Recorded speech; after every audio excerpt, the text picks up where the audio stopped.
Today I'm going to show you how to add some fake snow in After Effects and make it look good. Well, as realistic as snow indoors can look, I guess.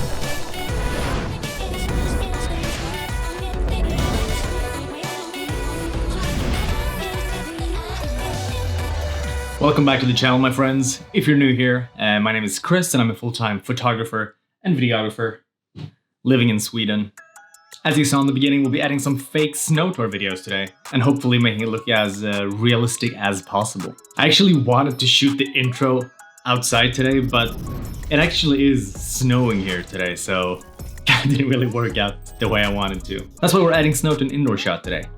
But hey, why not? Maybe there's a hole in the ceiling. I do have another shot right here though that I did a few days ago with a friend of mine. He's actually standing outdoors and I use the same technique on that video clip, so here's that. This shot probably looks a little bit more realistic than the shot of me indoors sitting in front of my computer.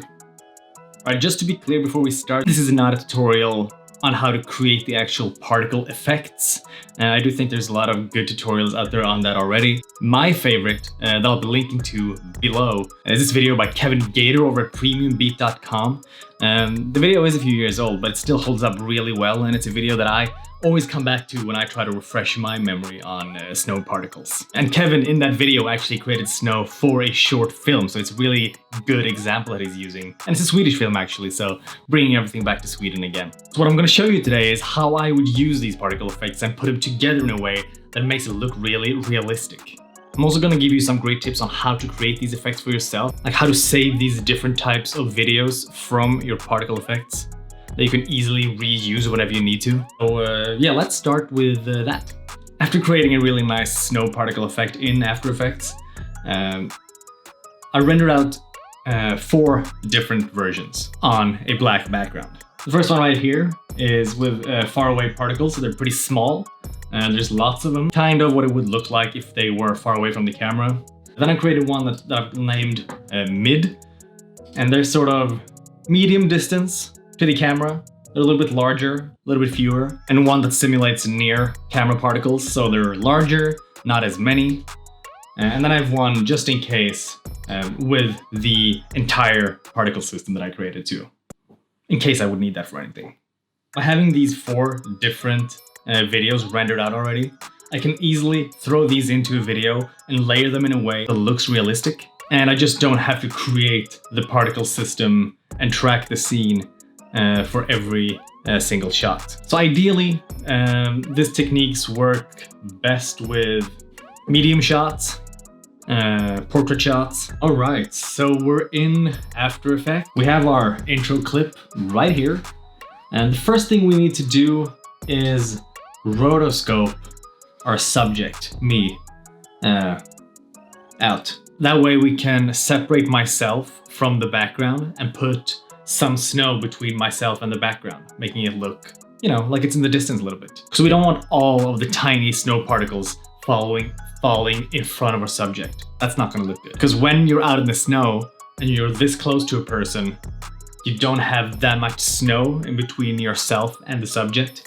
So with this clip selected, we're just gonna go up here to the Roto brush tool. Select that and double click on our video. I'm just gonna zoom that out, and with this little brush, I'm just gonna make sure I select our little subject, which in this case is myself.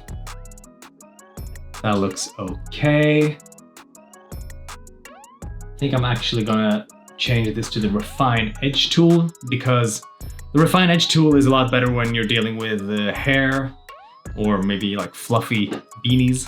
I'm just gonna use this Refine Edge tool and go all around my little head. I'm just gonna jump forward a little bit on the timeline. The Roto tool is gonna do its thing, analyze the footage frame by frame, and hopefully, nice, looks good. You can see that the selection is still all around me. And I did try to keep all of my motion to a minimum, just to make this tutorial a little bit easier. So Since this looks good, I'm just gonna keep on jumping through the footage. Let the Roto brush tool analyze this video part by part. It still looks good. Keep going.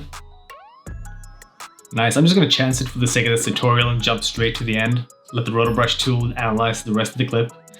It's not a huge deal for this tutorial's sake if there's something wrong with the Roto. I think you get what I'm trying to do anyway. All right, I'm just gonna scroll through here and I think it looks pretty good. It sort of loses my arm there a bit, but it's fine.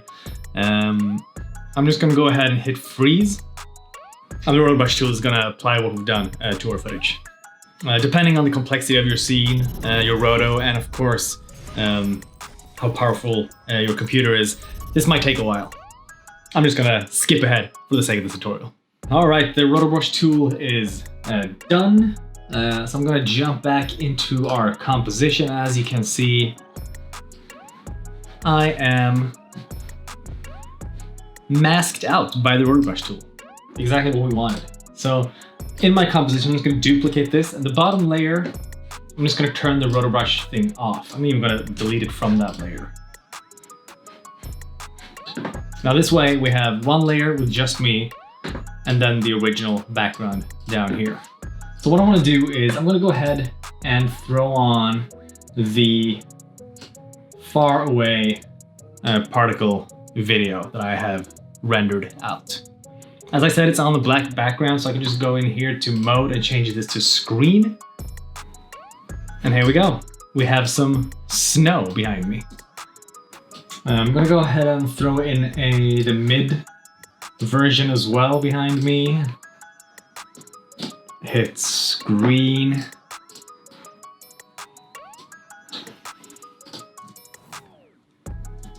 It's looking good. Maybe we'll throw in the near camera version in front of me this time. So on top of everything in the comp. Hit screen again.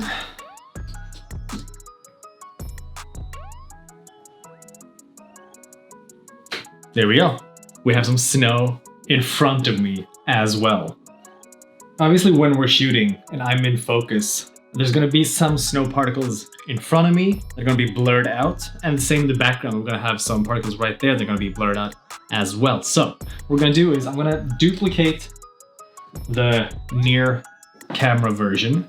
I'm just gonna offset it a little bit in the timeline. I'm gonna go up to effects. I'm gonna search for lens. There we go, camera lens blur. I'm gonna throw that on top of this layer. So if you just isolate this one for a minute, I'm just gonna increase the blur radius so we get some really nice bokeh. I'm also gonna increase the roundness because I want that perfectly round bokeh as well. If we unsolo this one, you can see that we have some really nice out of focus snowflakes falling past me in the foreground as well. So I'm just gonna do that with the mid version as well. I'm gonna duplicate it, offset it in the timeline a little bit, so we get some different, just so we get some variation. I'm gonna drag the camera lens blur on top of that one again, solo it, increase the blur, maybe something like that. The roundness, yes, please. Unsolo it.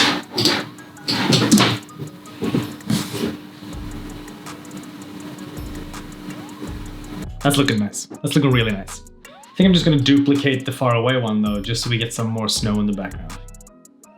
Or so that it's a little bit more visible. Now with that, I think that looks really good. I'm just gonna create a new solid. I'm just gonna make it white.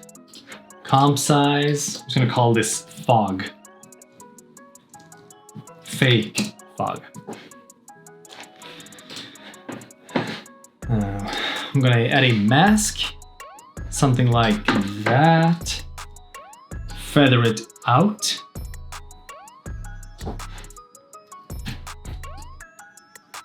decrease the opacity, something like that maybe. Because you know, when it's snowing a lot, you sort of get this foggy feeling in the distance.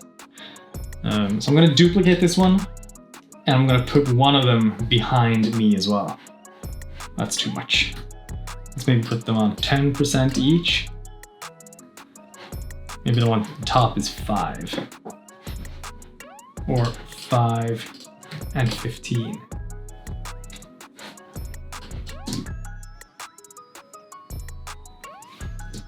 That's not bad.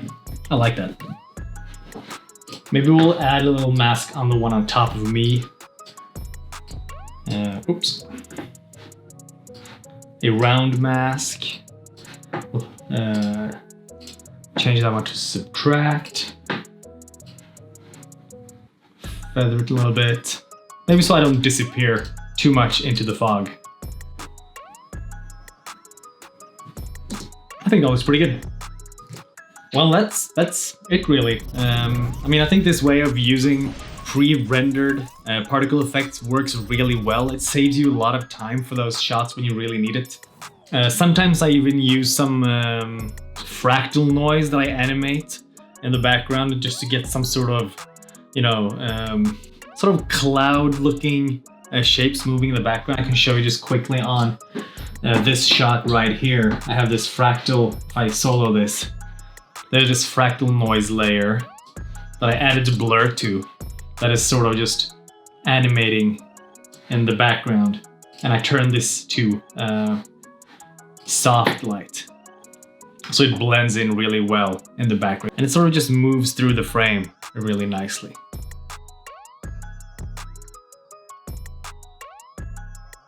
And yeah, I guess that's it. Thank you very much for watching this little tutorial on fake snow. I hope you got some use out of it. Let me know if you want to see me do a particle tutorial. I don't think it's necessary. There's a lot of good ones out there, but maybe. Please feel free to give this video a like and subscribe if you like this. It's the best way to let YouTube know that you enjoy this content and help the channel out. Now, I'm probably gonna go outside while it's still snowing and get some shots of actual snow. Catch you guys later. Bye-bye.